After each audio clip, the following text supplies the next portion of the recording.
Audiolibros Your presenta Los astronautas de Yahvé. La Iglesia no ha contado toda la verdad sobre el nacimiento de Jesús de Nazaret. Un libro de Juan José Benítez. Narración a cargo de Jorge. La cueva permanentemente iluminada. Según el Evangelio apócrifo de Santiago, los ángeles debieron esperar quizá a que José se alejara de la cueva donde acababa de entrar María para, definitivamente, asistir al gran instante. Mateo, en su texto, también apócrifo, viene a vivificar esta idea cuando dice: 3. Hacía un rato que José se había marchado en busca de comadronas. Mas cuando llegó a la cueva, ya había alumbrado María al infante. Y dijo a esta: Aquí te traigo 2 parteras, Selomí y Salomé. Pero se han quedado a la puerta de la cueva, no atreviéndose a entrar por el excesivo resplandor que la inunda. Creo que hemos llegado a otra fascinante interrogante: ¿qué era, y sobre todo, de dónde provenía ese excesivo resplandor que inundaba la gruta? Mateo, a la hora de describir la entrada de la Virgen en dicha cueva subterránea, pone especial cuidado en dejar bien sentado que el sol jamás había penetrado en la misma. Y por una razón fácil de comprender, porque aquella oquedad, posiblemente natural, estaba configurada de tal forma que la luz no podía llegar al interior. Mas,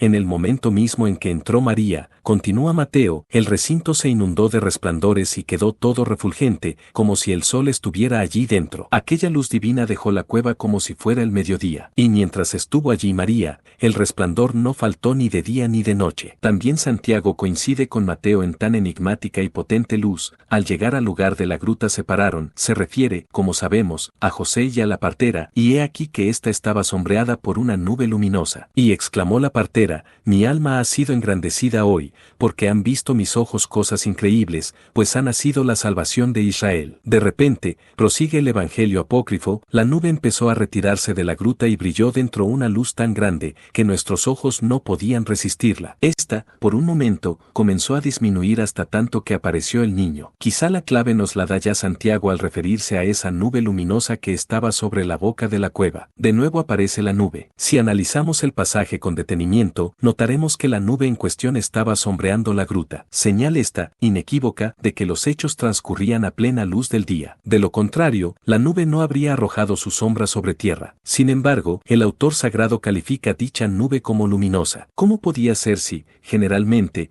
las columnas o nubes de fuego solo aparecían durante la noche? La posible explicación, para mí, surge con idéntica claridad. Si era efectivamente de día, el sol debía estar cayendo de plano sobre la nave. Los datos obtenidos hoy por la ufología nos dicen que los ovnis observados a pleno sol brillan o espejean extraordinariamente. Su fuselaje, según la inmensa mayoría de los observadores, resplandece al sol como el acero inoxidable o como un metal muy pulido. Esta podría ser, quizá, una de las explicaciones. También podía ocurrir, naturalmente, que la nave en sí estuviera emitiendo luz en esos momentos. No sería el primer caso en la ya amplia casuística ovni. Sea como fuere, lo importante es que la nave, sin duda con cierta forma de nube, se había colocado sobre la gruta. Pero, ¿por qué? Al empezar a retirarse de la gruta, dice Santiago, los testigos pudieron contemplar cómo del interior de dicha cueva salía luz. Una luminosidad tan extremada que nuestros ojos no podían resistirla. ¿Cuántos casos he podido investigar hasta ahora en que los testigos del paso o aterrizaje de ovnis me han hablado de aquella formidable luz que despedía el objeto y que les permitía ver como si fuera de día? Decenas de personas me han repetido que la luminosidad era tan intensa que llegaba a herir sus ojos. Y he aquí que, por casualidad, 2 escritores de hace casi 2000 años están señalando lo mismo. El espectáculo debió ser tan fuera de serie para José y las parteras que, como afirma Mateo, éstas prefirieron quedarse en el exterior, por miedo a semejante resplandor. Y supongo que José, aunque el autor sagrado no hace referencia a ello,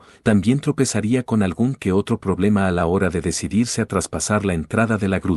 El parto. ¿Cómo pudo ocurrir realmente el nacimiento de Jesús? Ni los evangelistas oficiales ni los que nos dejaron los textos apócrifos aportan datos concretos como para establecer la mecánica del mismo. Y la Iglesia, con un prudencial criterio, proporciona un sonado carpetazo al asunto, dejándolo envuelto en el misterio. Otro más. Yo, por mi parte, no me siento con fuerzas como para descender y bucear en dicho misterio. Salvando las distancias, viene a ser como plantear a la medicina actual cuáles pueden ser los sistemas o mecanismos clínico-quirúrgicos que imperarán en la especialidad ginecológica dentro de 500 o 1000 años. ¿Qué madre del siglo XV hubiera imaginado que, 5 siglos más tarde, los dolorosos partos podrían practicarse sin dolor? Una afirmación como esta, hecha en pleno tiempo de la Inquisición, me hubiera conducido, sin remedio, a la hoguera. ¿Qué puedo suponer que ocurrió en aquellas horas tensas en el interior de la gruta? ¿Por qué aquella nave espacial se había aproximado a la gruta? ¿Por qué el interior de la cueva se vio inundada de luz? ¿De dónde nacía aquella luminosidad? Solo una idea, casi un presentimiento, aletea en mi corazón. Es posible que el equipo de astronautas, llegado el momento, hubiera descendido materialmente a tierra y entrado, incluso, en el lugar donde se encontraba la joven María, y que, de alguna forma que ni siquiera podemos sospechar, contribuyeran o ayudaran en el parto. ¿Qué técnicas utilizaron en el alumbramiento? Es posible que ninguna. Es posible que el parto en sí fuera realmente milagroso, en el más literal de los sentidos. O es posible que Dios, una vez más, se sirviera de la más compleja y depurada ciencia para hacer realidad el nacimiento de su enviado. ¿Cómo saberlo? ¿Cómo saber si María sufrió los mismos dolores que el resto de las mujeres? En el apócrifo denominado Liber de Infantia Salvatoris pude encontrar unos pasajes que arrojan un rayo de luz sobre la forma en que, quizá, se produjo el gran acontecimiento, y la comadrona entró en la cueva, se paró ante la presencia de María. Después que ésta consintió en ser examinada por espacio de horas, exclamó la comadrona y dijo a grandes voces: Misericordia, Señor y Dios grande,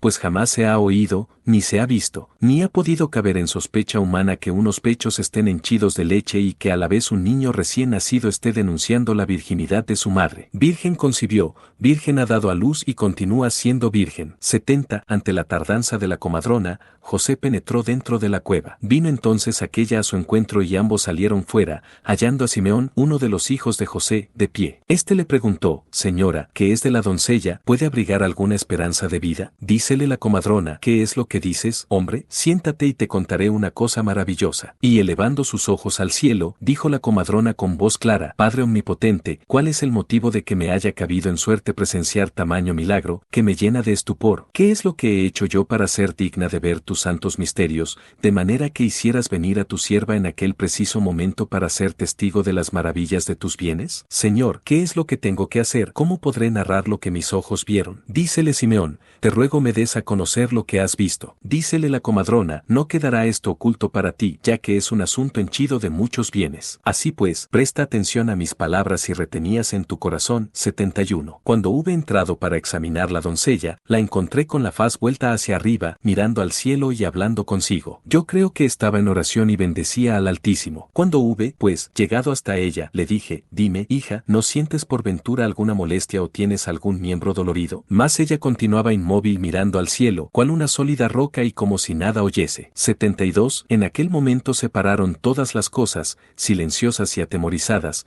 los vientos dejaron de soplar, no se movió hoja alguna de los árboles, ni se oyó el ruido de las aguas. Los ríos quedaron inmóviles y el mar sin oleaje, callaron los manantiales de las aguas y cesó el eco de voces humanas. Reinaba un gran silencio. Hasta el mismo polo abandonó desde aquel momento su vertiginoso curso. Las medidas de las horas habían ya casi pasado. Todas las cosas se habían abismado en el silencio, atemorizadas y estupefactas. Nosotros estábamos esperando la llegada del Dios alto, la meta de los siglos. 73. Cuando llegó, pues, la hora, salió al descubierto la virtud de Dios. Y la doncella, que estaba mirando fijamente al cielo, quedó convertida en una viña, pues ya se iba adelantando el colmo de los bienes. Y en cuanto salió la luz, la doncella adoró a aquel a quien reconoció haber ella misma alumbrado. El niño lanzaba de sí resplandores, lo mismo que el sol. Estaba limpísimo y era gratísimo a la vista, pues solo él apareció como paz que apacigua todo. Aquella luz se multiplicó y oscureció con su resplandor el fulgor del sol,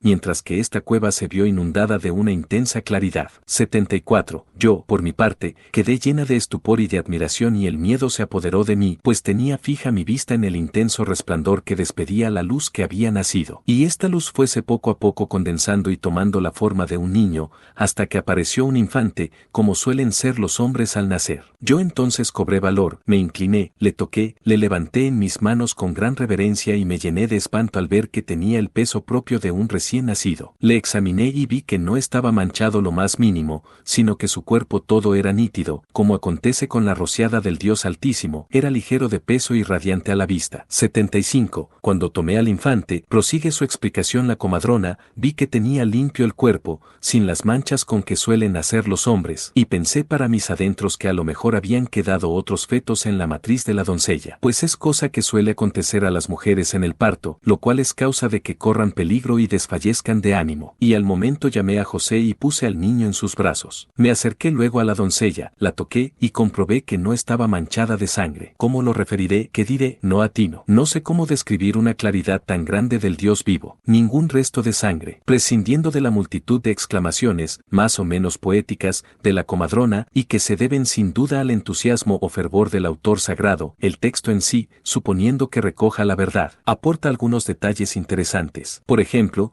la partera queda lógicamente aterrorizada al comprobar cómo el niño y su madre están limpios de sangre y de aquellos flujos y humores propios en todo parto. ¿Cómo podía ser? ¿Cómo los pechos de María se encontraban ya repletos de leche, si prácticamente acababa de registrarse el alumbramiento? Y lo más curioso, ¿por qué la comadrona habla de una luz que, poco a poco, va condensándose y tomando la forma de un infante?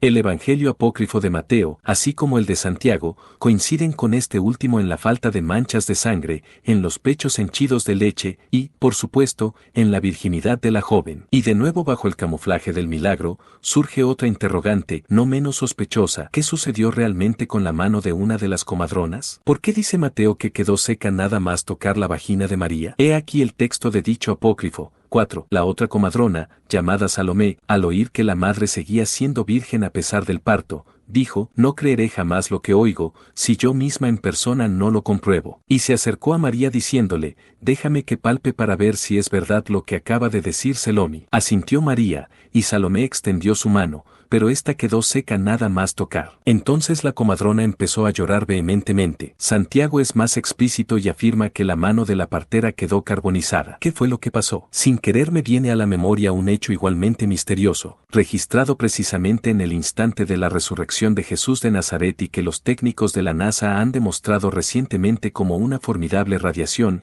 emitida por la totalidad del cadáver del Nazareno. Una energía o radiación desconocida por la técnica del hombre, pero que dejó impresa la huella de Jesús en la célebre sábana santa que se conserva en Turín. ¿Pudo ocurrir algo parecido en aquel momento, igualmente decisivo, del nacimiento del enviado? ¿Pudo aquella luz que vio la partera en el alumbramiento haber dejado algún tipo de radiación en el bajo vientre de María? ¿Fue esto lo que provocó accidentalmente la grave quemadura en la mano de la comadrona incrédula? Me cuesta trabajo creer que fuera la maldad o la lógica duda de Salomé lo que provocó la carbonización de su mano. Para aquella y para todas las comadronas del mundo hubiera sido un acontecimiento singular comprobar con sus propios ojos cómo una mujer da a luz un bebé, conserva intacta su virginidad y, sobre todo, no presenta manchas de sangre, ni ella ni el niño. Considero este último asunto como más importante que la conservación de la virginidad porque, según los criterios médicos actuales, resulta mucho más difícil esa insólita limpieza que la rotura del himen. Se han llegado a dar algunos casos de partos en los que la madre sigue conservando su virginidad. La razón nada tiene que ver con hechos milagrosos o sobrenaturales. Simplemente, la naturaleza de dicho himen, que es la membrana que cierra el conducto vaginal y, por tanto, prueba evidente de virginidad, es lo suficientemente elástica o resistente como para dilatarse al máximo, permitiendo el paso del recién nacido. Una vez terminado el alumbramiento, dicho himen vuelve a sus dimensiones naturales. Y nadie diría que aquella mujer había sido madre. Ignoro si fue este el caso de María. Posiblemente no. Posiblemente, como digo, la técnica desplegada por el equipo fue tan perfecta, maravillosa y desconocida, tanto para los israelitas como para nosotros, que difícilmente podríamos asimilarla. De lo que no cabe duda es de que los astronautas estuvieron nuevamente muy cerca, tan cerca como para proporcionar a aquella cueva subterránea la iluminación necesaria en un trance como aquel, tan cerca como para inmovilizar a cuantos seres vivos se encontraban en las proximidades, tan cerca, ¿por qué no?, como para atender a la joven en el instante del parto. Es Mateo quien afirma en su Evangelio apócrifo, finalmente, dio a luz un niño, a quien en el momento de nacer rodearon los ángeles, tan cerca y tan pendientes de la seguridad del niño y de su madre como para que una voz dijera a Salomé la comadrona, cuando salía de la gruta, Salomé, Salomé, no digas las maravillas que has visto hasta tanto que el niño esté en Jerusalén. Una medida muy prudente si tenemos en cuenta, como digo, la existencia del cruel Herodes y de los acontecimientos que estaban a punto de ocurrir con la llegada de los magos. Era normal que los astronautas, que indudablemente debían sentirse satisfechos por el éxito de la llegada del enviado, no quisieran remover del lugar a María y José y al recién nacido, hasta tanto no hubieran transcurrido los hechos que, necesariamente, debían acontecer. Los ginecólogos no saben qué pensar. He consultado a prestigiosos médicos. Al concluir la lectura de estos apócrifos no quise quedarme ahí, en la pura especulación. Deseaba escuchar la voz de la ciencia. ¿Qué puede aportar la medicina actual al subyugante misterio del parto de María? Casi en su totalidad, los ginecólogos a quienes interrogué me contemplaron con asombro, tanto los creyentes como los indiferentes o ateos. ¿Qué cómo pudo ser el nacimiento de Jesús? Eso deberías preguntárselo a los teólogos. Pero, naturalmente, los exégetas no tienen respuesta. Cuando acudí a los más preclaros representantes del magisterio de la Iglesia, se encogieron de hombros y con una sonrisa de benevolencia me aconsejaron que no me metiera en estos líos. Los médicos, mucho más humildes, sí trataron, al menos, de satisfacer algunas de las cuestiones que hervían en mi mente. Trataré de resumir las muchas horas de diálogo con estos especialistas. 1. Prácticamente, la totalidad de los ginecólogos consultados respondieron afirmativamente a la posibilidad de que una mujer pueda concebir sin que por ello pierda su virginidad. Es difícil, pero no improbable. 2. La medicina actual no conoce, por ahora, otros métodos para fecundar el óvulo femenino que los estrictamente naturales, así como la inseminación artificial, in vitro, y los experimentales de punción o estimulación ácida o eléctrica del óvulo. Estos últimos, no obstante, no conducen a un desarrollo embrionario normal. 3. En cuanto a los partos, la ginecología de 1980 reconoce y ha podido comprobar cómo en determinadas circunstancias, no muy frecuentes, una mujer puede dar a luz y seguir conservando su virginidad. Todo depende de la elasticidad de la membrana que cierra el canal vaginal y que se denomina himen. 4. Los médicos consideran que, excepción hecha de las operaciones llamadas cesáreas, cualquier embarazo normal tiene como única salida natural el canal vaginal. Cualquier parto que no se realizara por este método iría contra las leyes de la propia naturaleza. 5. Cabe la posibilidad, manifestaron los especialistas, que en determinados partos, en los que el periné cede de forma natural y durante un tiempo prolongado, no se produzca derrame alguno de sangre. Si en los partos de hoy en día se registran hemorragias o pérdidas normales de sangre se debe,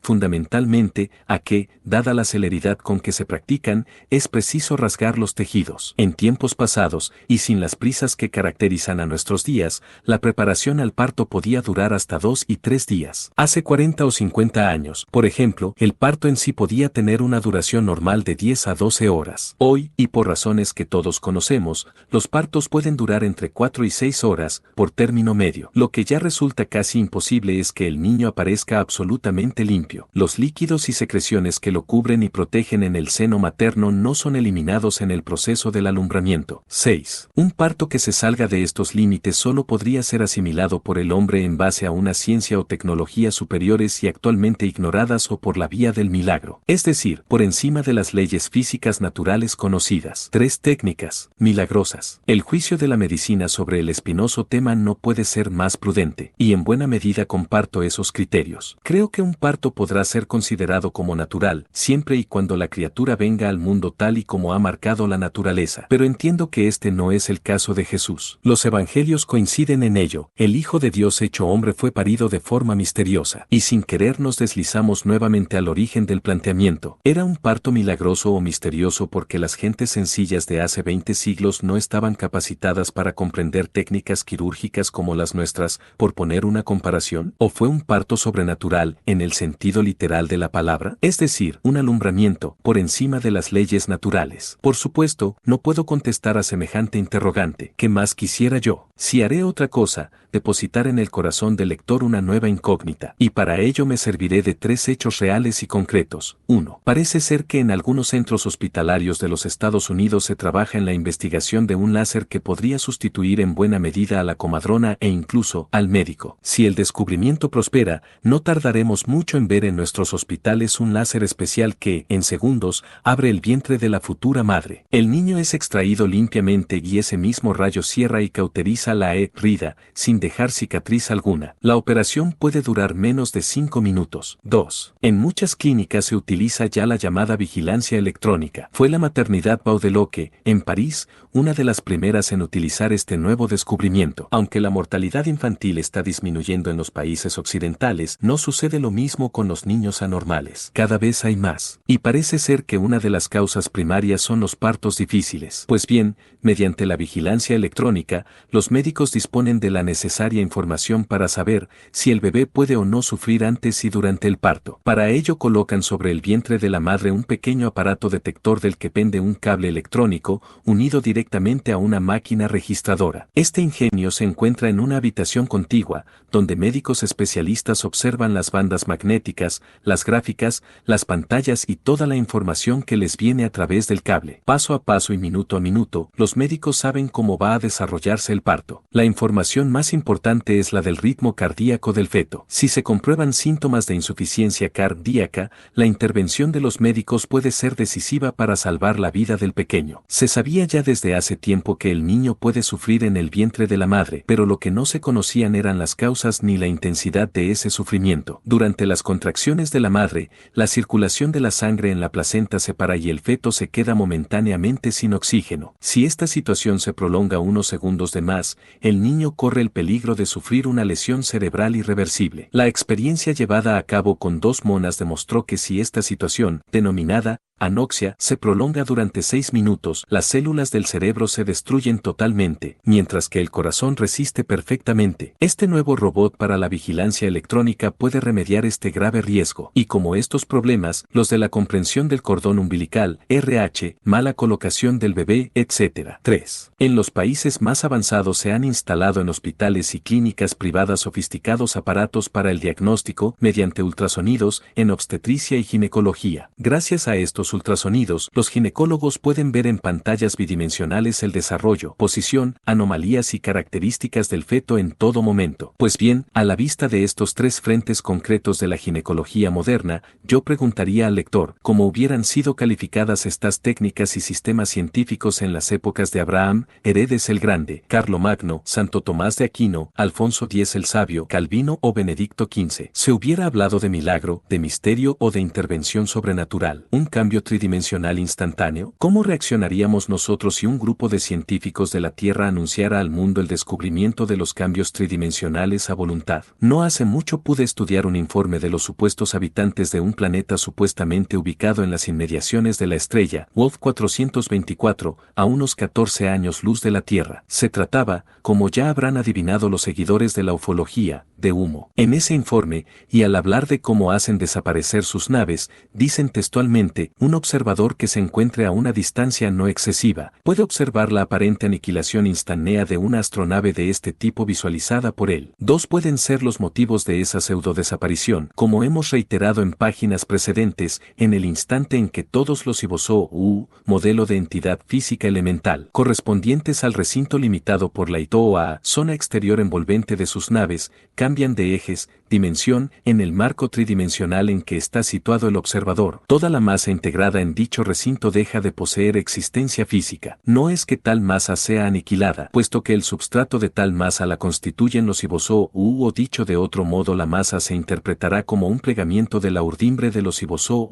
Nuestra física, prosiguen los supuestos sumitas, interpreta este fenómeno como si la orientación de esta depresión o pliegue de las entidades constitutivas del espacio cambie de sentido, de modo que los órganos sensoriales o los instrumentos físicos del observador no son capaces de captar tal cambio. En este instante, de cero, el vacío en el recinto es absoluto. No ya una sola molécula gaseosa y por supuesto cualquier partícula sólida o líquida, sino ni siquiera una partícula subatómica, protón, neutrino, fotón, etc., puede localizarse probabilísticamente en ese recinto. Dicho en lenguaje de ustedes, la función de probabilidad es nula en T0. Sin embargo, tal situación inestable dura una fracción infinitesimal de tiempo. El recinto se ve invadido consecutivamente por Iboya, quantum energéticos, es decir, se propagan en su seno campos electromagnéticos y gravitatorios de distintas frecuencias. Inmediatamente es atravesado por radiaciones iónicas y al final se produce una implosión al precipitarse el gas exterior en el vacío dejado por la estructura desaparecida. Esta implosión es la explicación de esos estampidos o truenos que algunos observadores de ovnis hermanos terrestres suyos han creído percibir en alguna ocasión tras la desaparición visión aparente del vehículo. Este documento, en mi opinión,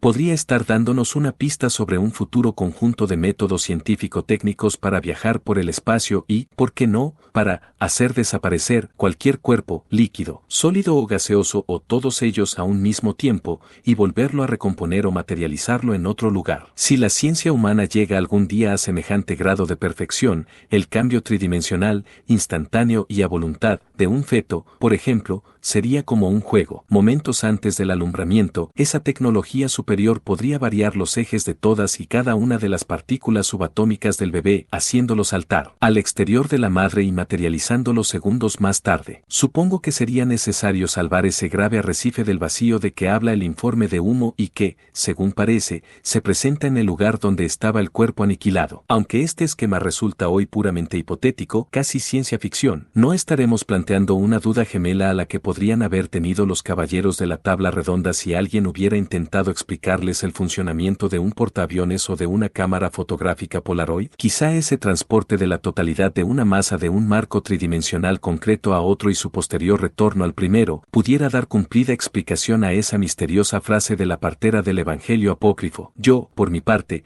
quedé llena de estupor y de admiración y el miedo se apoderó de mí, pues tenía fija mi vista en el intenso resplandor que despedía la luz que había nacido. Y esta luz fuese poco a poco condensando y tomando la forma de un niño, hasta que apareció un infante, como suelen ser los hombres al nacer. ¿Es que esta forma de nacer no se aproxima maravillosamente a la omnipotencia divina? Quizá alguien pueda esgrimir aquel argumento de que va contra la naturaleza. Es posible que vaya, en efecto, contra las vías que nosotros, hasta hoy, interpretamos como naturales, pero ¿quién puede jurarnos que ese cambio de dimensiones no sea igualmente otra de las infinitas vías de la naturaleza? Una naturaleza, claro está, a la que ni siquiera hemos tenido acceso. Durante siglos, aunque ya lo hemos olvidado, el promedio de vida de un hombre normal venía siendo de 40 o 45 años, incluso menos. Hoy, esa esperanza de vida se fija ya en los 70 u 80 años. ¿Quiénes están o estaban atentando contra la naturaleza? Los hombres de la edad de piedra, que podían aspirar a vivir 20 o 30 años como máximo, o nosotros, con 70 u 80. Posiblemente,